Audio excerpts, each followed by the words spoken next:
Bismillahirrahmanirrahim. Ila hadratin nabiyina al-mustafa Rasulullah sallallahu alaihi wasallam wa ala alihi wa azwajihi wa dzurriyyati sahabati wa atba'ihi ila hadrati jami' ikhwanihim min al-anbiya wal mursalin wa syuhada as-salihin awliya al-muqarrabin wa lamil amilin wal musallafin wa jami'il malaikati al-muqarrabin wa khususan limusannif hadzal kitab sya'rillahi lahum al-fatihah.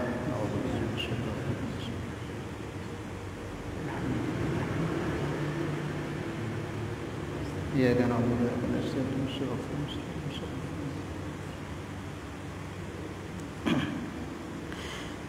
Alhamdulillah jamaah salat maghrib yang sama-sama dimuliakan Allah. Kita lanjutkan mudzakarah kita, masih membahas mengenai hal-hal yang diharamkan oleh wanita yang sedang mengalami datang bulan atau haid. Minggu yang lalu sudah kita bahas beberapa yang tidak diperbolehkan dikerjakan atau dilakukan oleh wanita-wanita yang haid. Sekarang langsung kita bahas lanjutannya saja, yaitu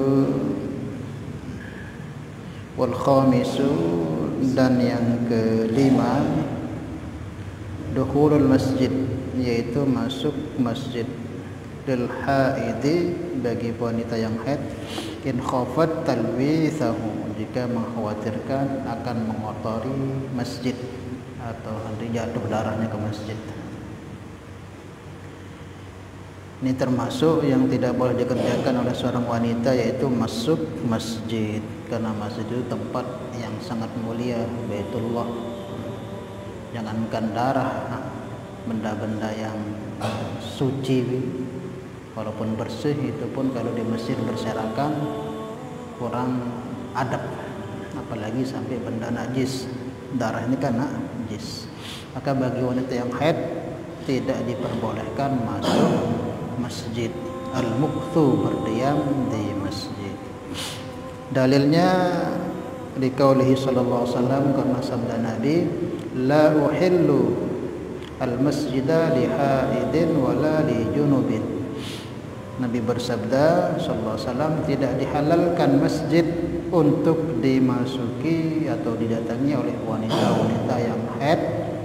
Kalau haid kan khusus wanita. Wala li junubin, dan bukan juga halal untuk orang junub. Kalau junub ini bisa laki-laki bisa perempuan. Bisa laki-laki bisa perempuan. Yang haid, yang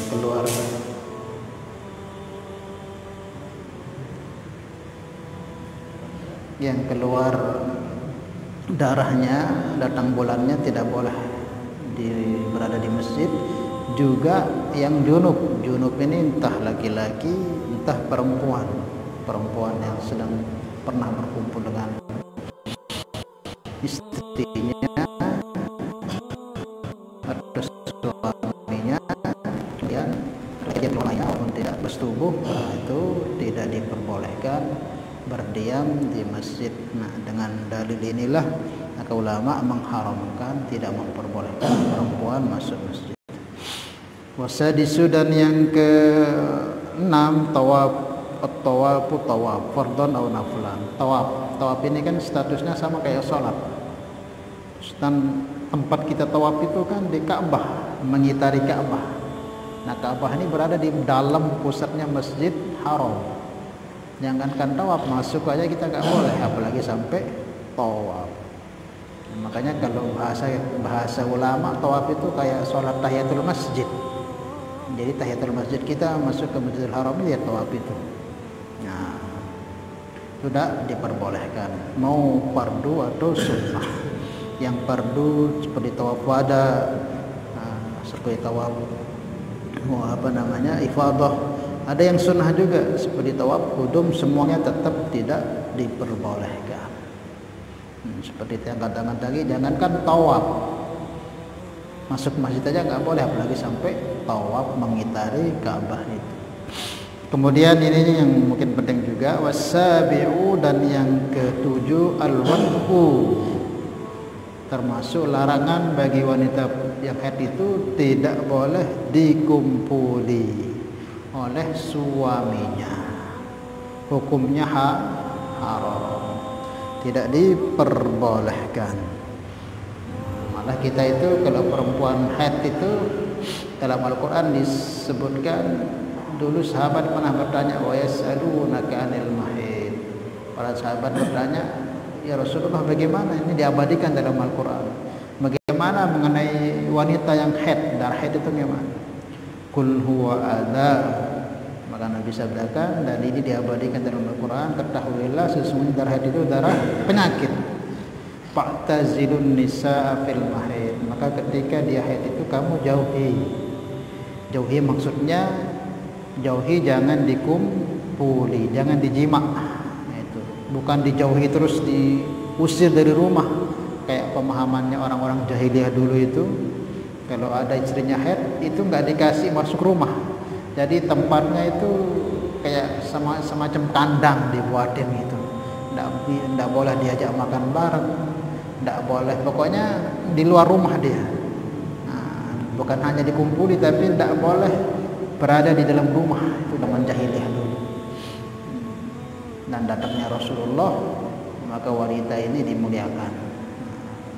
Maksudnya dijelaskan, Fa'tazilun nisa itu tinggalkan, maksudnya jangan sampai dikumpuli. Itu maksudnya jangan sampai dijima gitu. Kenapa? Karena kurang baik juga. Karena di samping nanti itu ada hukumannya, ada dendanya, dan juga memang ada daruratnya, ada afatnya. Ini disebutkan dalam syarahnya, walau ba'da inqita'id dam qabla al-ghusli wa haka al-Ghazali anna al-wata'a qabla al-ghusli yurithu dzam. Sesungguhnya wanita yang dikumpuli sudah suci, dia sudah enggak keluar darahnya, tapi belum mandi suci, itu dikumpuli, kata Imam Ghazali, akan mewariskan jazam, penyakit kusta. Kusta ini bahaya kan? Bahaya. Itu padahal sudah suci tapi belum mandi, belum dibersihkan gitu. Sudah suci, sudah keluar, tapi belum, misalnya dia suci pagi tadi, maka jangan dikumpuli dulu sebelum dia mandi wajib, walaupun sudah nggak keluar darah, walaupun sudah suci. Itu saja itu akan mewariskan penyakit jazam, lepra. Apalagi ketika haidnya yang jelas-jelas masih ngalir darahnya, ada saat-saat baru-baru haid, apalagi itu lebih parah lagi mungkin penyakitnya. Ini sudah selesai, darahnya nggak keluar lagi, cuman belum mandi wajib, itu dikumpuli, kata Imam Ghazali, akan mewariskan penyakit juzam, lepra. Apalagi tatkala lagi lancar-lancar darahnya keluar, itu nanti berpengaruh. Wakila fil wat'i wakila fil walad. Dan dikatakan juga kalau perempuan dikumpuli dalam keadaan haid, itu bisa menyebabkan anak itu nanti keluar dalam keadaan cacat, karena itu kotoran. Bisa ada aja nanti kekurangan anak tersebut. Maka Islam mengajarkan, Islam itu suci, bersih, mengajarkan, nah, kumpulilah istrimu ketika sudah selesai haidnya dan dalam keadaan sudah mandi wajib. Paham ya? Mungkin ada di antara kita ini yang mungkin kalau belum tahu, pernah mengumpuli istri dalam keadaan sudah suci cuman belum mandi, itu tetap juga tidak diperbolehkan. Paham ya? Nggak diperbolehkan, harus mandi suci dulu, harus mandi ya, seperti itu, harus dia mandi suci baru boleh dikumpulkan. Kemudian wa yusannu, dan disunnahkan, liman wati'a bi iqbalid dam atasadduqu bi dinarin Uliman watiya fi idbarihi atau sadduku binisbi dinarin. Nah, disunahkan ini. Kalau mazhab kita Syafi'i disunahkan. Kalau sebagian mazhab seperti Maliki itu wajib. Siapa yang mengumpul istrinya ketika dalam keadaan haid, maka disunahkan baginya untuk bersedekah. Ini sunnah kalau kita, tapi sunnah yang ditekankan. Untuk dia bersedekah fi iqbalid dam, dalam keadaan lancarnya darah, buru-buru haid apa kumpuli, maka itu diperintahkan oleh Rasulullah untuk bersedekah satu dinar. Kemudian fi idbarihi, dan dalam keadaan sudah mulai agak mau selesai haidnya tapi masih ada gitu. Nah, itu atau sadduku binisbi dinarin, bersedekah setengah dinar, setengahnya. Karena ada hadis menyebutkan walidzalika li khabari idza waqa'a ar-rajulu ahlahu wa hiya haidun in kana ad-damu ahmar falyatasaddaq bidinarin. Siapa saja laki-laki yang jatuh, maksudnya yang mengumpuli ahlahu, istrinya, wa hiya haidun, yang istrinya dalam keadaan haid, in kana ad-damu ahmar, jika darahnya itu merah ini pertanda buruk haid, falyatasaddaq bidinarin, hendaklah bersedekah satu dinar. Satu dinar itu berapa? Ada yang tahu satu dinar? Satu dinar itu 4 gram emas. 1 dinar uang logam, uang emas, uang dulu. 1 dinar 1 gram, 1 dinar itu 4 gram emas. Nek emas per gram, gram pira aja. Pira? Menurut tahun belum ratusan. Nah, baru ratusan kali 4 lah biar jadi 2 juta 3 juta. Itu tatkala baru-baru haid kan.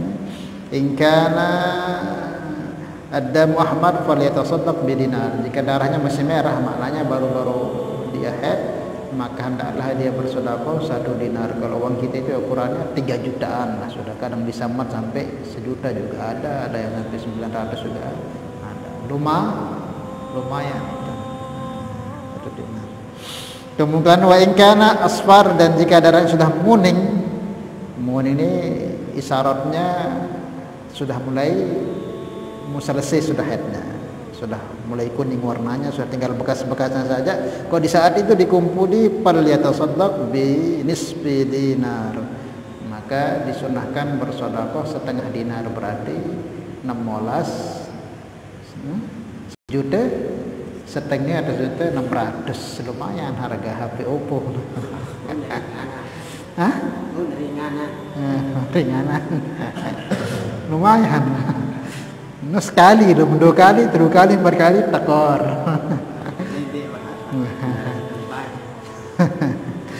Nah,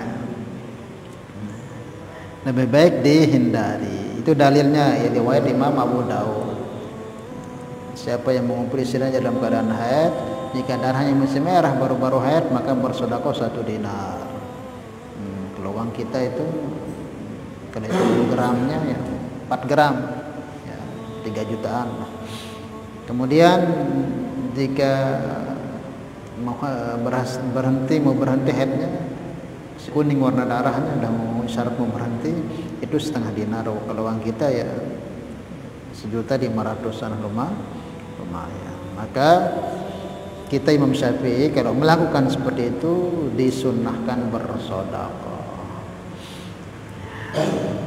Bahkan dalam kitab ini saran juga, jangan pas itu saja. Mungkin kita pernah berbuat satu kesalahan maksiat, maka dari kafarahnya bagus sedekah. Di sini disebutkan yusannu likulli man fa'ala maksiatan atau saddaku bi dinarin aw nisbi dinar. Gitu juga kamu terlalu maksiat, mungkin waktu ngembe kemaksiatan mungkin setempat, itu disunahkan juga untuk bersedekah. Mungkin enggak sebanyak itu ya, paling ya kita kasih orang makan, supaya dengan kita berharap maksiat kita itu diampuni oleh Allah dengan sedekah kita itu. Ini mujarrab untuk menolak bala. Biasanya kan maksiatnya terjadi, musibahnya terjadi karena maksiat. Sayyidina Ali katakan, la yazalul bala illa bidzambin. Tidaklah bala itu turun ke dunia ini kecuali dengan sebab dosa-dosa yang kita buat. Rentan kita ini kena masalah musibah kalau kita maksiat, karena Allah itu murka dengan kita. Maka caranya gimana? Selain kita istighfar juga bersedekah, karena sedekah ini tutbi'u ghadaba rabbih, akan memadamkan kemarahan Allah. Enggak perlu banyak lah, berapa kayak kita punya, sedekahkan gitu, kasih makan orang. Ya Allah, supaya kafarah saya buat maksiat itu saya sedekah. Ini bukan berarti terus kita diperbolehkan maksiatnya baru sedekah, caranya agak tebeng, jangan. Seumpama terlanjur ngeno tanpa sadar, atau mungkin dia terkuat tahan nafsu kok termaksiat, nah, kafarahnya di samping istighfar sudah bukan terus kita jadikan ini mainan gitu. Nah, barang sedekah sebagai kafarah termaksiat, barang sedekah, jangan seperti itu. Ini maksudnya kalau terlanjur mungkin tidak sengaja atau sengaja karena kita nggak bisa tahan hawa nafsu kita maksiat, nah, maka diajarkan disunahkan untuk juga bersedekah. Paham ya? Itu. Kemudian juga wasaminu, dan yang ke-9, istimta' ma baina surrati wa rukbah, bersenang-senang di antara dengan istri yang halal gitu, di antara pusar dengan lutut. Itu juga di kitab ini haram hukumnya. Jadi yang diperbolehkan itu ma fawqal izar. Yang diperbolehkan itu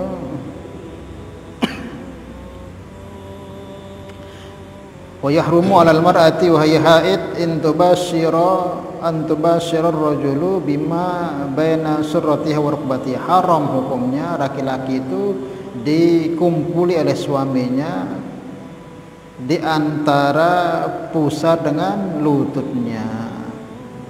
Jadi yang boleh itu ya dari pusar ke atas ini, dari lutut ke bawah itu boleh kita bersenang-senang dengan istri kita kalau dia dalam keadaan haid. Sebenarnya yang diharamkan, yang pasti diharamkan itu kumpul jimaknya itu. Nah, itu yang nggak boleh. Selain itu boleh. Mau pakai tangannya istri, kan kalau laki-laki itu keluarkan sperma pakai tangannya hukumnya haram. Tapi kalau tangan istrinya halal. Jadi kita sebagai perempuan juga harus cerdas itu. Jangan kaku, terutama laki-lagi kita ini kan keluar kerja di luar gitu. Di kantor kadang ketemu teman kantornya, atau mungkin di jalan lihat perempuan atau di mana, itu kan syahwatnya naik gitu. Nanti ketika pulang mau sama istrinya, ternyata istrinya haid, dia komen aku masih haid. Jangan seperti itu. Itu laki-laki itu kalau enggak dikeluarkan itu syahwatnya itu enggak bisa tenang, sudah harus keluar aman. Wah, maka perempuan harus cerdas gitu. Memang dikumpul itu enggak apa, tapi kan ada cara-cara yang dihalalkan oleh syariat, dengan tangannya, dengan apa. Yang penting jangan sampai kumpul itu yang haram. Yang selain itu boleh, karena laki-laki itu kalau sudah ngelihat yang apa itu mungkin karena kerja di luar, mungkin seimbas lihat perempuan cantik atau apa mungkin, sehingga dikit pulang kok akhirnya haid. Jangan begitu. Layani suami, jangan sampai tapi ya menyentuh larangan tersebut, entah dengan apa yang bisa dilakukannya. Kenapa di sini di antara pusar dengan lutut ini diharamkan? Karena di sini disebutkan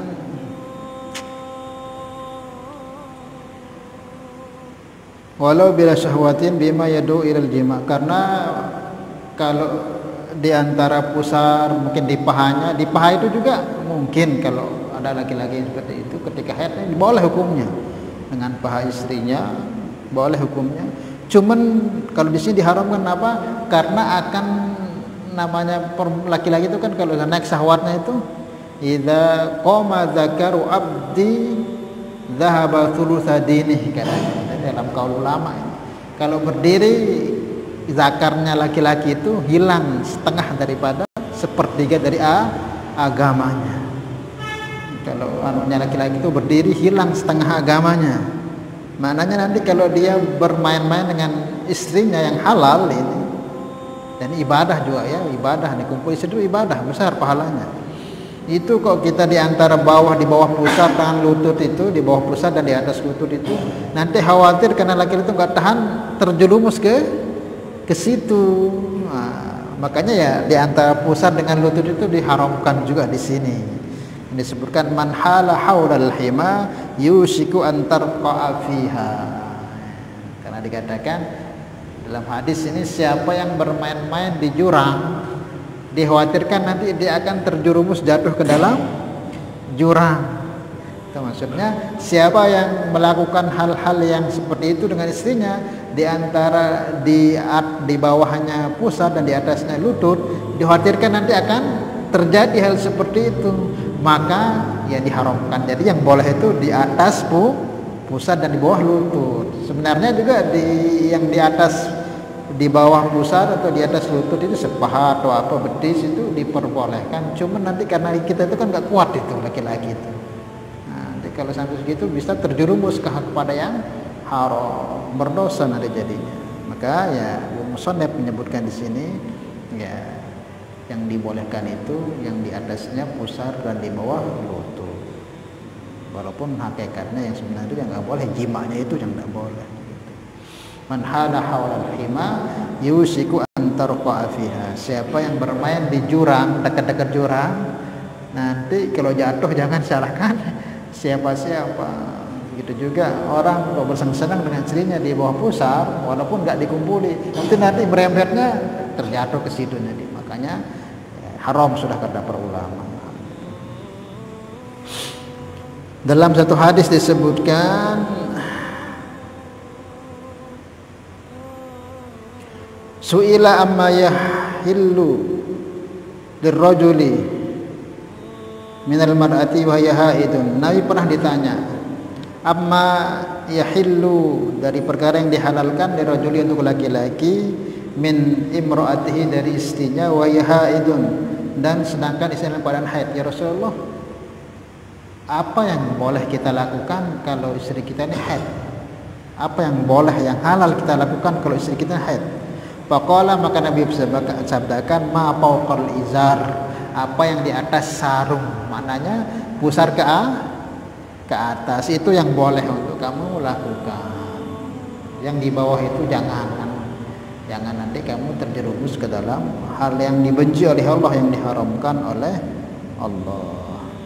Dalam riwayat lain juga disebutkan, dalam riwayat Muslim, isna'u kulla syai'in illa nikah. Buatlah apa yang kamu buat ketika istrimu dalam keadaan haid, bersenang-senang dengan dia, boleh, tapi jangan sampai nikah. Maksudnya nikah itu jangan sampai dijima'dikum. Boleh dengan buah dadanya, boleh dengan tangannya, boleh dengan apa, asalkan jangan sampai terjerumus ke situ, hukumnya haram. Paham ya? Paham ya? Ini penting juga, kita perlu tahu. Ini bukan jorok, ini syariat yang kita juga perlu tahu sebagai kaum laki-laki. Minal mar'ati fala yahrumu istimta' bihima wala bima fawqahuma 'alal mukhtar. Nah, pakai lutut atau pusar atau di atasnya itu tidak diharamkan, boleh menurut pendapat yang dipilih. Fi syarhil madhabi, di dalam kitab Syarah Al-Muhadzab. Pahamin maksudnya? Nah, jadi seperti itu.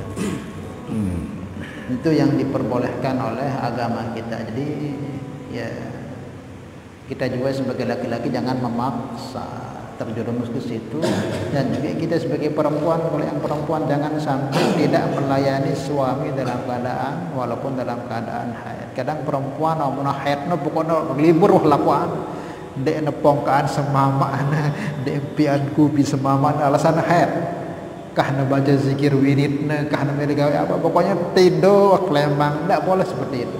Kalau perempuan kebiasaannya malam itu tahajud, maka ketika haid tetap bangun, walaupun tidak sholat ya baca zikir, kayaknya istighfar itu diperbolehkan. Kalau zikir dan istighfar jangan pas haid libur.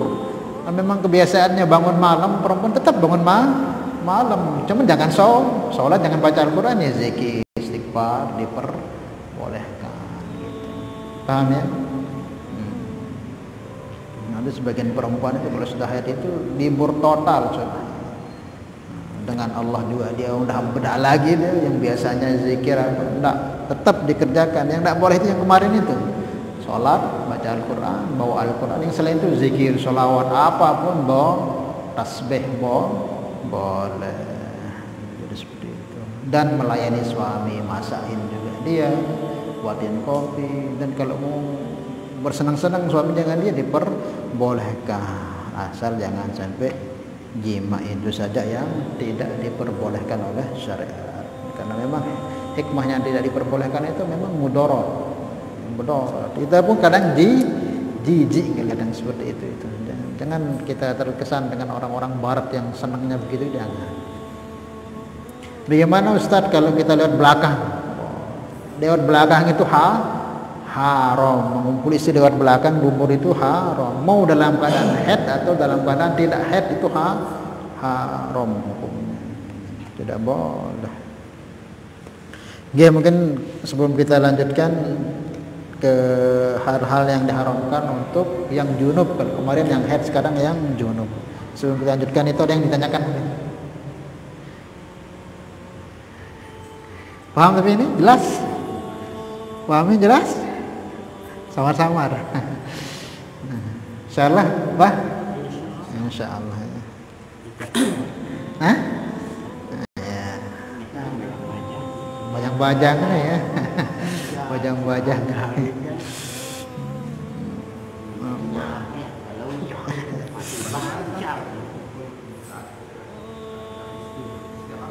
Istihadah, kalau istihadah boleh, karena adalah istihadah itu perempuan itu suci sebenarnya. Yang enggak suci haid. Makanya perempuan kalau istihadah masih wajib sholat, wajib puasa kalau istihadah. Makanya dia dalam keadaan suci boleh dikumpuli. Maka caranya gimana? Ya tatkala perempuan itu sudah agak enggak keluar haid, darah istihadahnya mungkin berapa menit mungkin sebelum dia keluar itu dikumpuli boleh. Tetapi ya sebagusnya kalau masih ada darah enggak usah gitu. Tapi intinya boleh, karena istihadah itu perempuannya suci. Kalau seumpama misal tahu istihadah terus tahan deh, apa? Agama enggak mengharamkan. Yang haram itu yang jelas, yang ada dalam Al-Quran, yang jelaskan seperti yang baca tadi, wa yas'alunaka 'anil mahid qul huwa adzan fa'tazilun nisaa fil mahid. Jangan dekati dia, jangan dikumpuli karena haid. Kalau istihadah enggak ada yang disebutkan, dalam hadis pun enggak ada. Ya. Paham ya? Diperbolehkan kalau istihadah. Nipas itu sama dengan haid, enggak boleh. Kalau perempuan kita belum melahirkan itu tidak suci dia, makanya orang nipas nggak boleh sholat, nggak boleh puasa, dia sama kayak haid. Tapi kalau istihadah sila, alamun dagang masih sila. Wallahu a'lam bishawab. Sekali subul sab misalnya haidnya. Misalnya puasa, apakah buat sembahyang bau kena kodok atau tidak? Lamun sekecet-sekecet no kan teengat sekecetan no lewat nggih 24 jam. Misalnya kan subul dulu sekali, manis sekali. Iya, makanya dihitung kan haid paling sedikit itu 24 jam. Misal perempuan nekene sugul haidna magribne sejam. Jam ke bareh malik jam sholat sugul sampai subuh no pira jam anu. Pokoknya sejelono sampai misal sejelono sugul haidnya baru sejam doang, misal sejelono sejam, entah mungkin sejelono 10 jam, misal jam seki sugul, marah jam telu malik sugul, jam anu sugul kan hitung no. Kok sampai 2 hari, wah sampai 24 jam hitung-hitung leman pertama haid, berarti selanjutnya sudah dikatakan haid terus itu sampai 15 hari, nggak boleh dikumpulin. Maksudnya 15 hari itu kalau seumpama nanti di pertengahan dia nggak keluar, bisa begini penghitungannya ya. Ini perempuan istri kita keluar darah tanggal 1. Ini tanggal 1 ini sudah 24 jam misalnya, berarti sudah hitung head. Nah, kemudian hari keduanya, hari ketiganya, wah misalnya hari ketiga nggak keluar head sampai hari ke-7. Nah hari ketiga sampai hari ke-7 ini tetap sholat karena darah nggak keluar. Nanti tanggal 8 kok keluar sampai tanggal 11 itu masih dihitung head karena belum sampai 15. Itu baru tanggal 11, tanggal 9 ke tanggal 11 itu keluar lagi darah. Itu head. Kenapa dikatakan head? Karena sudah 24 jam di awal nih dan belum sampai 15 hari. Nah, di situ kalau keluar darah jangan sholat, jangan puasa Ramadan. Paham ya? Nah, nanti tanggal 13 enggak keluar. Pas tanggal 15, tanggal 14, 15, 16 keluar. Nah, tanggal 15 sama 14 itu enggak boleh karena head. Karena di awalnya sudah 24 jam kan. Nah, tanggal 14, 15 enggak boleh head, enggak boleh sholat head. Nah, tanggal 16 masih keluar, wajib sholat. Karena sudah lewat 5 hari dan keluar darah itulah yang namanya istihadah.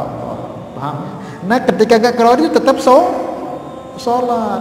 Tapi keluar lagi jangan, itu karena sudah haid, karena di awal itu sudah 24 jam dan belum sampai 24 jam kali awal, baru hari kedua segi kedua dah 24 jam keluar darahnya. Misal kelema terus jemaah balik kalau misal suruh jemaah kalau subuh berarti waktu sholat pada misal subuh pada misal zuhur asar no mungkin hari tunggu sampai maghrib isya no.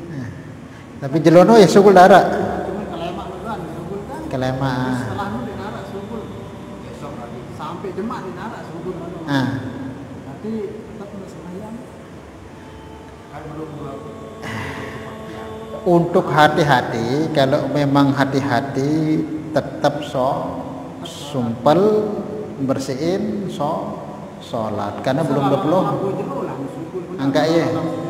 Ya hitung jamnya itu dihitung. Ya. Hari pertama misalkan 1 jam. Ya. Nah, besoknya lagi hari kedua. Ini bukan masalah waktu haid, tapi ini masalah sholatnya, apa dia sholat apa enggak. Nah, itu makanya Sholatnya itu dihitung. Misal hari pertama keluar sejam. Terus hari kedua enggak keluar juga. Ndek. Gini ya caranya. Misal hari pertama keluar sejam. Ini pertama head. Nah, kedua ketiganya enggak head, keempatnya keluar. Mungkin 2 jam. Itu kan belum bisa dipastikan itu head karena belum 24 jam. Maka di situ sholat sudah. Sholat di situ. Makanya ya. Sholat di situ. Nanti seumpama pas sampai hari ke-10 misalnya, dihitung-hitung ternyata wah lebih 24 jam. Namanya perempuan gak boleh sholat dalam keadaan haid. Nah, ketika perempuan itu sholat karena khawatir jangan-jangan ini bukan haid terus dia sholat, tidak dihukumi bersalah dia, tidak berdosa karena khawatir jangan-jangan ini belum dikatakan dengan ini istihadah. Ternyata dihitung mungkin sampai hari ke-10 atau hari 20 hari ke-15 ternyata wah 24 jam lebih. Nah, berarti sholat sideno karena khawatir tidak dihukumi berdosa.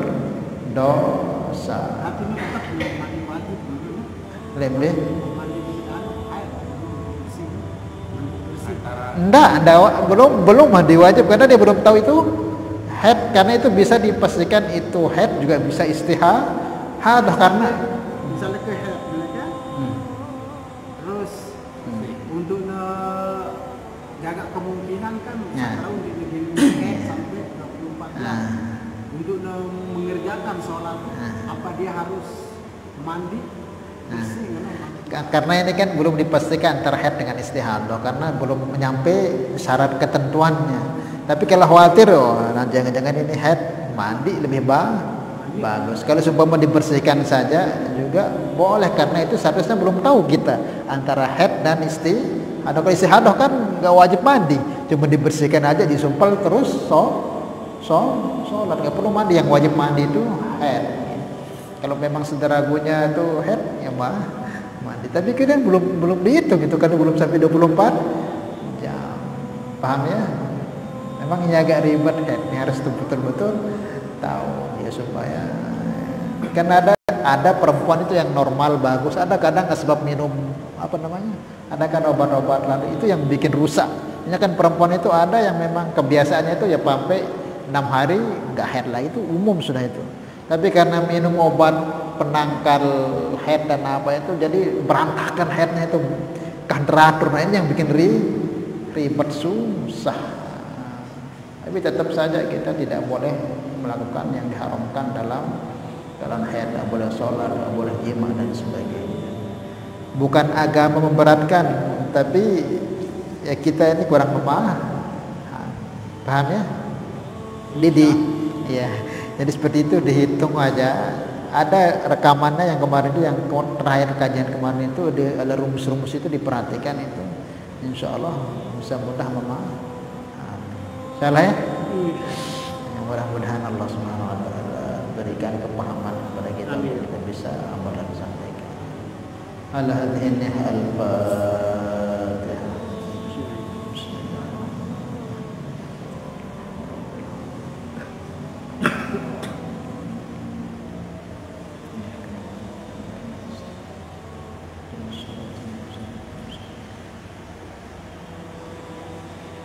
Salatullah salamullah ala taha rasulillah. Salatullah salamullah ala yasin habibillah.